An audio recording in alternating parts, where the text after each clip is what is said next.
Hello guys, स्वागत है आपका हमारे यूट्यूब चैनल में। गाइस, आज की वीडियो में हम शुरू करने जा रहे हैं अपने वेलफेयर मेजर फैक्ट्रीज एक्ट 1948 के। तो वेलफेयर मेजर क्या है, मतलब आगे क्या कदम उठाएगा भी फैक्ट्री में वर्करों को प्रोटेक्ट करने के लिए। तो कई सारे एस्पेक्ट हैं, हम एक एक करके सबको पढ़ेंगे। तो क्या वेलफेयर मेजर क्या है? The factories act take care of the worker in the following aspect. कई सारी एस्पेक्ट हैं, उस एस्पेक्ट में वेलफेयर मेजर कई सारी एस्पेक्ट हैं जिसमें वेलफेयर मेजर डिफाइन है। जैसे पहला है अपना health of the worker in the working environment, ठीक है। दूसरा है सेफ्टी। अभी हम एक एक पॉइंट लेके चले। Health, safety, welfare, working hour of adult, employment of young person, annual leave with wages. तो आज की वीडियो में हम आज की वीडियो में हम ज़्यादा नहीं हेल्थ अपना ख़त्म करेंगे, हेल्थ अपना ख़त्म करेंगे। तो चलिए शुरू करते हैं, फिर दूसरी वीडियो में सेफ्टी, वेलफेयर वगैरह आगे पढ़ेंगे। हेल्थ काफ़ी बड़ा है, तो आज की वीडियो में अपना सिर्फ हेल्थ पढ़ेंगे, ठीक है। तो हेल्थ क्या कहता है?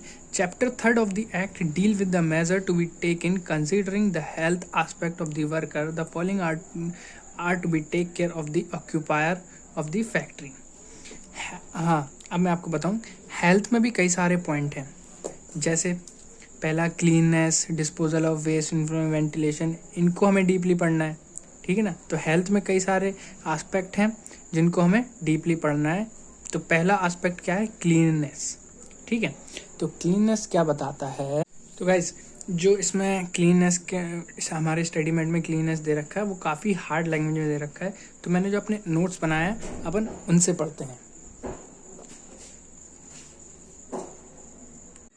तो सबसे पहले क्या आता है क्लीननेस में? सबसे पहले आएगा सेक्शन, जो मैं आपको पहले ही बता चुका हूँ कि सेक्शन को हमें हमेशा याद रखना है। क्लीननेस कौन से सेक्शन में डिफाइन है? सेक्शन 11 में डिफाइन है, समझ के चलिएगा, ठीक है। सेक्शन 11 में क्लीननेस डिफाइन है। तो क्लीननेस के अंदर क्या आता है? सबसे पहला पॉइंट क्या आता है? सबसे पहला पॉइंट आता है कि dry dust must be removed daily. अब ड्राई डस्ट मतलब जो सूखी धूल है वो फैक्ट्री में डेली साफ़ होनी चाहिए भाई। मतलब ऐसा ना हो कि महीने भर झाड़ू ही नहीं लग रही, मतलब डेली साफ़ सफाई होनी चाहिए। और जो सूखी धूल जो चढ़ जाती है एक दिन में या 2 दिन में, वो डेली रिमूव्ड डेली होनी चाहिए, ठीक है ना। दूसरा पॉइंट क्या कहता है? Wet cleaning should be done once in a week with disinfectant. मतलब जो वेट क्लीनिंग का ऐसे समझ लीजिए, जो गीला कपड़ा लेके हमें, जैसे कोई डिटॉल आता है, डिटॉल के पानी में लेके गीला कपड़ा लेके सारे मतलब साफ़ करना है वंस इन अ वीक, मतलब हफ्ते में एक बार ये करना ही है। धूल तो हमें डेली रिमूव करनी है, लेकिन जो गीले कपड़े से साफ़ करना है वो एक हफ्ते में एक बार करना है, ठीक है ना।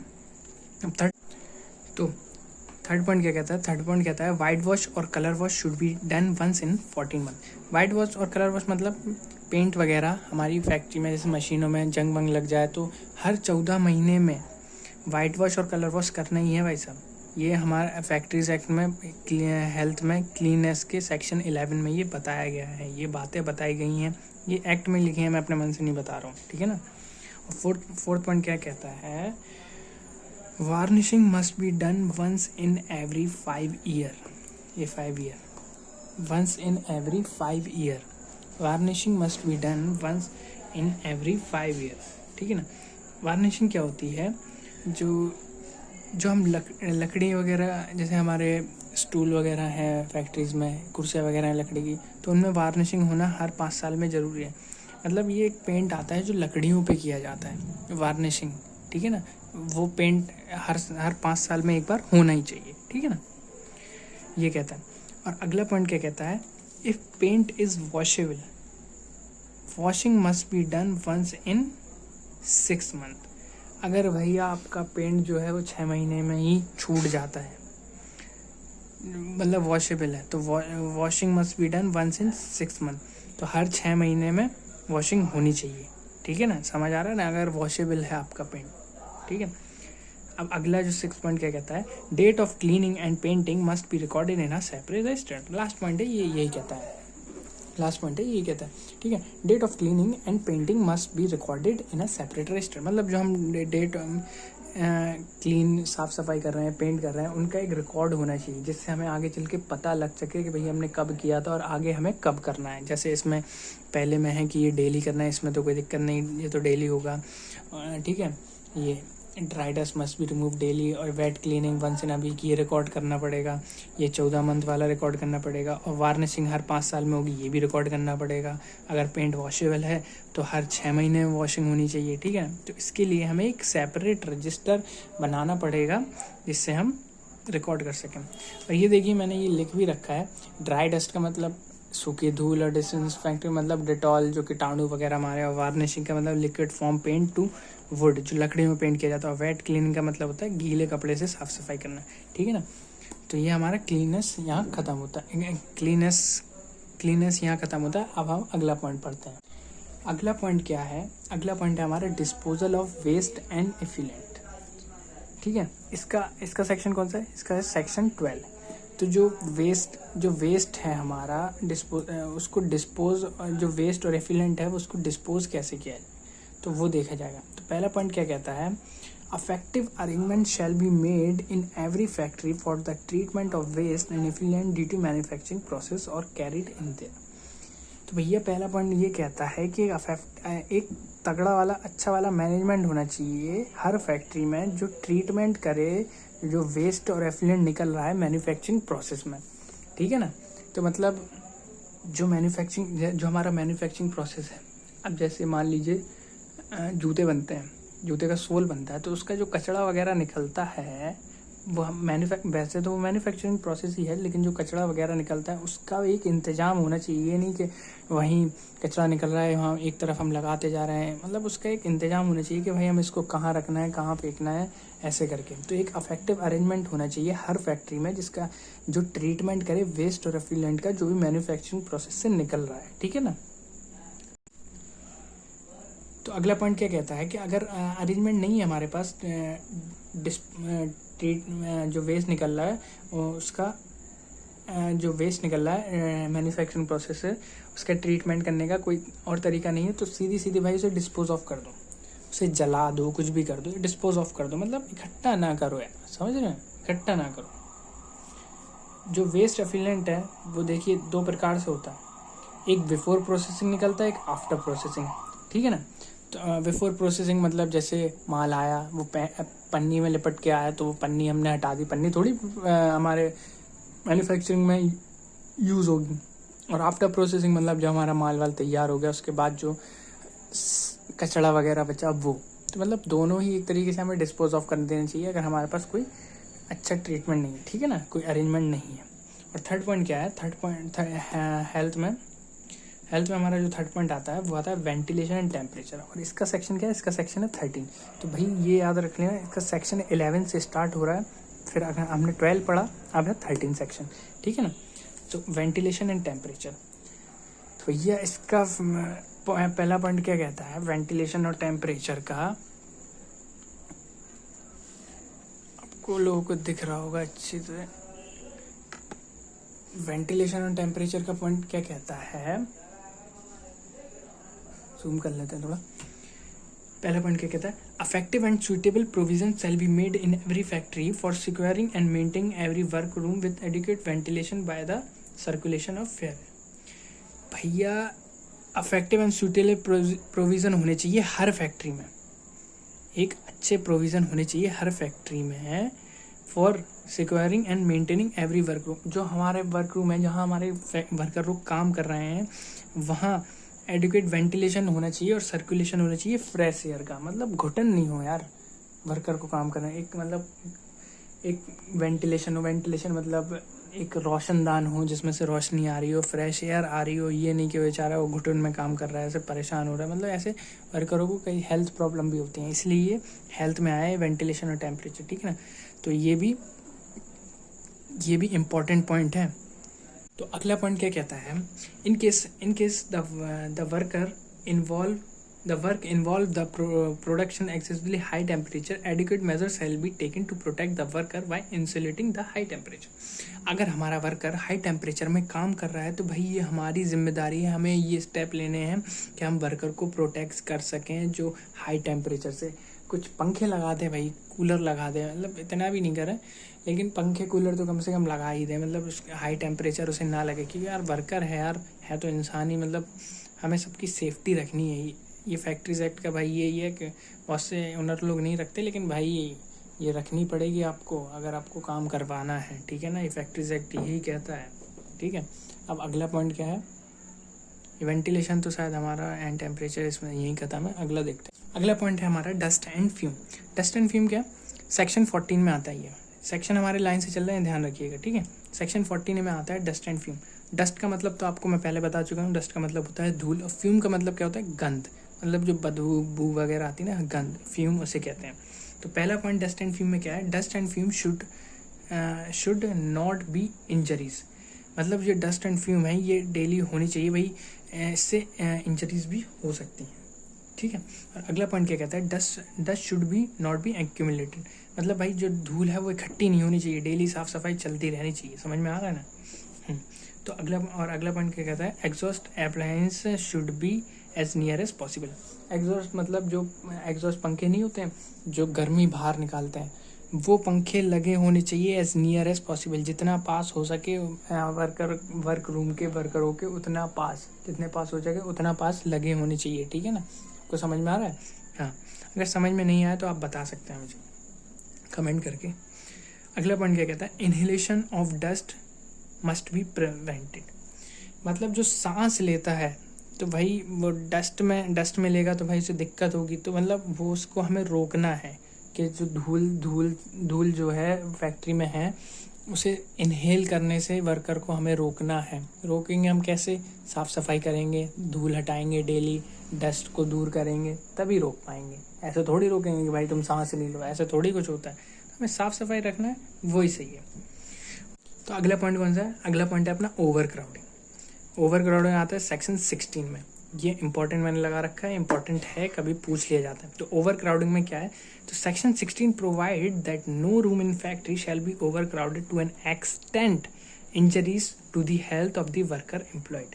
तो सेक्शन 16 बताता है कि जो कोई भी कमरा फैक्ट्री में ऐसा ओवर क्राउडेड नहीं होना चाहिए, उससे भाई इंजरीज बढ़ती हैं और हेल्थ को भी दिक्कत होगी। जो वर्कर काम कर रहा है, पता चले एक छोटा सा रूम है, उसमें 40-50 वर्कर काम कर रहे हैं, खूब भीड़ भाड़ है, गर्मी हो रखी है, तो थोड़ी ओवर क्राउडिंग नहीं होनी चाहिए। ये फैक्ट्रीज एक्ट हमें बताता है, ठीक है ना। ओवर क्राउडिंग नहीं होनी थी, सेक्शन 16 बताता है फैक्ट्रीज एक्ट का, सेक्शन 16 बताता है फैक्ट्रीज एक्ट का कि ओवर क्राउडिंग नहीं होनी चाहिए। और सेकंड पॉइंट क्या कहता है, सेकंड पॉइंट कहता है there shall be in every work room in a factory at least 14.2 cubic metre of the space for every worker employed. ये इंपॉर्टेंट पॉइंट है, आप समझिए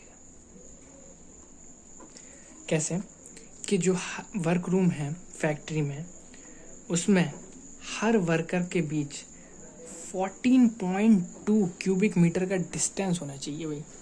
ये बात आपको समझनी चाहिए, ये एमसीक्यूज में पक्का पूछ लेंगे, ठीक है ना। तो जो वर्कर फैक्ट्रीज में काम कर रहे हैं, वर्क रूम में काम कर रहे हैं, उनके बीच 14.2 क्यूबिक मीटर का स्पेस होना ज़रूरी है। ये फैक्ट्रीज एक्ट 1948 कहता है और आपको ये मानना पड़ेगा। समझा। अगला क्या है, अगला है अपना लाइटिंग आप ध्यान से समझिए। लाइटिंग अपना 2 पॉइंट है, ज़्यादा नहीं है लाइटिंग में। लाइटिंग क्या है, लाइटिंग आता है हमारा सेक्शन 17 में, ठीक है ना। तो section 17 provide that in every part of the factory where worker is working और passing there shall be provided and maintain and suitable lighting. मतलब ये सीधी बात है, लाइटिंग से आपको समझ में ही आ रहा होगा कि जो सेक्शन 17 है वो बताता है कि every part of the factory, जहाँ भी वर्कर काम कर रहे हैं और पासिंग और जहाँ से वो निकलते हैं, प्रोवाइड मेंटेन एंड सूटेबल, जहाँ मतलब काम कर रहे हैं वहाँ तो एक सूटेबल लाइटिंग होनी चाहिए कि भाई कोई गलत काम ना हो, कुछ का कुछ बन जाए, वैसे करके कुछ इंजरीज हो जाए। लाइटिंग प्रॉपर होनी चाहिए, जहाँ से वो निकल रहे हैं वहाँ भी लाइटिंग होनी चाहिए, हर जगह लाइटिंग मेंटेन होनी चाहिए। ये हमें बताता है फैक्ट्रीज एक्ट 1948 सेक्शन 17 में बताता है, ठीक है ना। और अगला पॉइंट क्या कहता है, अगला पॉइंट कहता है all glazed window and sky light used for the lighting shall be kept clean और both inner in the outer surface. ठीक है, ग्लेज्ड का मतलब क्या होता है? खुलने वाली खिड़की। ग्लेज्ड विंडो का मतलब खुलने वाली खिड़की। All glazed window and skylight used for the lighting shall kept be clean और बोथ इनर और आउटसाइड। मतलब जो खुलने वाली खिड़की हैं, जो स्काईलाइट हैं, जो लाइटिंग में यूज़ हो रही हैं, वो साफ़ होनी चाहिए अंदर बाहर दोनों से। मतलब हमें साफ़ सफाई उनकी रखनी है लाइटिंग की, ऐसा नहीं कि वो गंदी पड़ी है, ठीक है ना। उनकी साफ़ सफाई हमें रखनी है, इनर भी और आउटर सरफेस भी, ठीक है ना, समझ आ रहा है? ओके। अब अगला क्या है? Drinking water. ये तो भाई सब मेन है, ये ड्रिंकिंग वाटर, ये तो हमारा मेन है, समझ में आ रहा है? तो ड्रिंकिंग वाटर हम पढ़ेंगे। ड्रिंकिंग वाटर किस में आता है? सेक्शन 18 में आता है हमारा ड्रिंकिंग वाटर। तो सेक्शन 18 हमें क्या बताता है? सेक्शन 18 हमें बताता है कि effective arrangement shall be made to provide and maintain at suitable point conveniently situated for all worker employed a sufficient supply of wholesome drinking water. एक अफेक्टिव मैनेजमेंट हमें बनाना है, प्रोवाइड करना है, मेंटेन करना है एट द सूटेबल पॉइंट। एक ऐसी जगह पे हमें एक अफेक्टिव मैनेजमेंट एक पानी की व्यवस्था बनानी है वर्करों के लिए, एक कन्वीनियंट जगह पे जहाँ हर वर्कर जा सके। ऐसा नहीं कि फैक्ट्री से 1 किलोमीटर दूर हमने पानी का वो रख दिया वाटर कूलर, आने जाने में ही टाइम वेस्ट हो रहा है, वर्कर काम ही नहीं कर पा रहा है, 5-10 मिनट जाने में लग रहा है, 10 मिनट आने में लग रहा है, तो फिर ऐसे तो फिर टाइम वेस्ट होगा, फैक्ट्री का लॉस होगा। तो भाई हमें एक ऐसी जगह रखना है जहाँ हर वर्कर आसानी से पहुँच जाए और बिल्कुल अच्छी तरीके से, और सबका ध्यान रख के करना है। ऐसा नहीं कि हर किसी के लिए अलग अलग थोड़ी रखेंगे, एक जगह पर रख दिया तो रख दिया, ठीक है ना। और दूसरा पॉइंट क्या कहता है? Where more than 250 worker are employed provision shall be made cool drinking water and during hot weather. अब ये पॉइंट समझिएगा भाई साहब, बिल्कुल रहीसी वाले काम चल रहा है, ये इंपॉर्टेंट है और एमसीक्यू में पिछले टाइम में पूछा था भाई साहब, हमने दिया था यस, कि अगर फैक्ट्री में 250 से ज़्यादा वर्कर हैं तो गर्मियों के सीज़न में उनको वाटर कूलर लगेगा ही लगेगा भैया। उनको ठंडे पानी की व्यवस्था करानी पड़ेगी आपको, समझ आ रहा है? ठंडा पानी आपको देना पड़ेगा। हाँ भैया, ठंडा पानी चाहिए तो चाहिए। हाँ 250 है भैया, 250। और अगर 250 से कम भी हो गए तो भैया, जो मैंने आपको पहले बताया कि एक बार एक्ट अप्लाई हो गया तो बस अप्लाई हो गया, अब दोबारा थोड़ी हट जाएगा। एक बार एक्ट अप्लाई हो गया तो एक्ट अप्लाई हो गया। अगर गर्मियों का सीज़न है और 250 से ज़्यादा वर्कर हैं फैक्ट्री में, तो ये प्रोविज़न है फैक्ट्रीज एक्ट में कि उन्हें ठंडा पानी मिलेगा गर्मियों के सीज़न में, ठीक है ना। और तीसरा पॉइंट क्या कहता है? The water point shall be away 6 metre from any washing place, urinal, latrine, spittle. ठीक है, जो द वाटर पॉइंट है वो 6 मीटर दूर होना चाहिए, 6 मीटर दूर होना चाहिए वॉशिंग प्लेस से, मतलब जहाँ कुछ वर्कर अपने कपड़े वपड़े धों या कुछ भी धों, मुंह वगैरह धों, यूरिनल जहाँ टॉयलेट वगैरह, लैट्रिन वगैरह से, और स्पिटन जहाँ थूकने वूकने से, उधर से 6 मीटर दूर हों, ठीक है ना। अब अगला पॉइंट क्या है हमारा? Latrine and urinal. ओ भाई साहब, सब है इनके पास। फैक्ट्रीज एक्ट भाई साहब बहुत डीपली है, बहुत ज़्यादा, ठीक है। अगला पॉइंट है लैट्रिन एंड यूरिनल। ये हमारे सेक्शन 19 बताता है। Section 19 provide that in every factory, हर फैक्ट्री में sufficient latrine and urinal accommodation of a prescribed type shall be provided conveniently situated and accessible to worker at the order। ठीक है भैया। तो भैया एक सफिशिएंट लैट्रिन और यूरिनल अकोमोडेशन मतलब जिसमें हम करते हैं, समझ गए होगा आप लोग, ठीक है। होना चाहिए प्रिस्क्राइब, मतलब जो वर्करों के हिसाब से होने चाहिए, मतलब जिस प्रकार की प्रिस्क्राइब करते हैं उस प्रकार की, मतलब वेस्टर्न हो या इंडियन, वैसे इंडियन ही चलती है इंडिया में, तो Indian situation and to work at the time factory में भाई साहब सफिशिएंट जुगाड़ होनी चाहिए उसकी करने के लिए सब, क्योंकि हाँ यार ये तो आम बात है, ये तो होनी चाहिए, फैक्ट्रीज एक्ट हमें बताता है, ठीक है। और अगला पॉइंट क्या कहता है? अगला पॉइंट कहता है separate enclose accommodation shell be provided for male and female worker. हाँ ये बात तो भाई, ये तो मेल फीमेल तो चलेगा ही भाई, सब समझ में आ रहा है, मेल फीमेल तो चलेगा ही। सेपरेट होना चाहिए एकोमोडेशन, मतलब जिसमें हम टॉयलेट या लैट्रिन करेंगे वो सेपरेट होना चाहिए, मेल का अलग फीमेल का अलग, ठीक है। ये आपको समझ में आ गया होगा। थर्ड पॉइंट क्या कहता है? This shall be adequately lighted and ventilation and exhaust. भैया उसमें एक प्रॉपर लाइट होनी चाहिए, वेंटिलेशन होना चाहिए और एग्जॉस्ट लगा होना चाहिए। ऐसा नहीं कि मतलब एग्जॉस्ट लगे जिससे बदबू वगैरह जो बाहर जाए, एग्जॉस्ट लगे, ठीक है ना। और लाइटिंग भी सही हो, जिससे भाई ये नहीं कि अंधेरा पड़ा है बाथरूम में अब जाने में डर लग रहा है किसी को, ठीक है ना। अगला पॉइंट क्या कहता है, this shall be maintain in a clean and sanitary condition at all the time. भैया उन्हें मेंटेन भी करके रखना है, साफ़ सफाई, वो तो भाई एक कर्मचारी फैक्ट्री वाले को लगाना पड़ेगा वो साफ़ सफाई के लिए, ठीक है ना।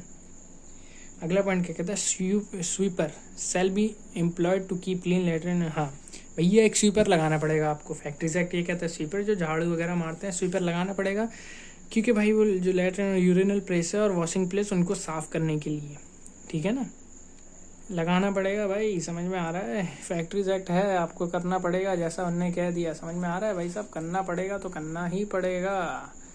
हाँ अब अगला पॉइंट क्या कहता है, अगला पॉइंट कहता है if there are more than 250 worker are employed at the land. ठीक है सर, अगर 250 से ज़्यादा वर्कर काम कर रहे हैं तो आपको ये प्रिस्क्राइब टाइप के एकोमोडेशन लगाने पड़ेंगे। मतलब 250 से ज़्यादा वर्कर जैसे काम कर रहे हैं और उन्होंने कह दिया हमें वेस्टर्न में करेंगे हम, तो भाई आपको वेस्टर्न लगवानी पड़ेगी, ये फैक्ट्रीज एक्ट कहता है। हाँ भाई साहब कहता है accommodation shall be prescribed types, पढ़ लीजिए, मैं नहीं अपने मन से बता रहा हूँ।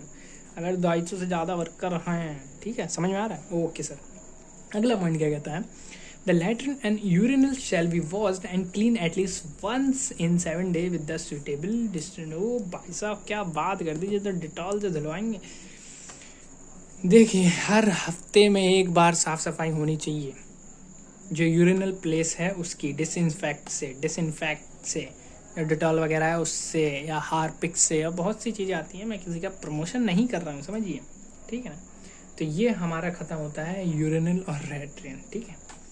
अब हमारा आखिरी जो हेल्थ का बचता है वो है स्पिटन, थूकना। अरे भैया गुटखा भी खाते हो का, गुटखा भी खाते हैं हमारे वर्कर जी, गुटखा भी खाते हैं। स्पिटन, थूकना, तो ये हमारा आता है सेक्शन 20 में भाई साहब, 20 में आता है, 20 में। तो सेक्शन 20 में क्या आता है, section 20 provide that there shall be provided sufficient number of spittoon in convenient place. एक थूकने की व्यवस्था भी होनी चाहिए भाई। अब 250 में से जो 50 वर्कर हैं वो रात्रि खाते हैं, तो भाई साहब उनकी थूकने की भी व्यवस्था होनी चाहिए ना। एक स्पिटन प्लेस होना चाहिए, ये नहीं है वो कहीं भी थूक रहे पुच पुच पुच, ऐसा नहीं। एक कन्वीनियंट प्लेस होना चाहिए, sufficient number of spittoon in convenient place. ऐसा नहीं कि एक जगह, मतलब 2-3 जगह एक प्लेस होनी चाहिए। And this shall be maintain in a clean and hygienic condition. वो भाई साहब फैक्ट्री वाला मर जाएगा। अब इसको भी क्लीन करना पड़ेगा, आपको करवाना पड़ेगा। भैया वर्कर हैं, राजा आदमी है, काम नहीं करेंगे तो आपकी फैक्ट्री बंद हो जाएगी, तो भैया आपको करवाना पड़ेगा, ओके, ठीक है। तो बस आज की वीडियो में हम इतना ही करेंगे, बाकी सेफ्टी हम कल चालू करेंगे जी। चलिए चलते हैं, तो सब्सक्राइब जरूर कर देना भाई सब, चैनल को लाइक भी कर देना। Thank you.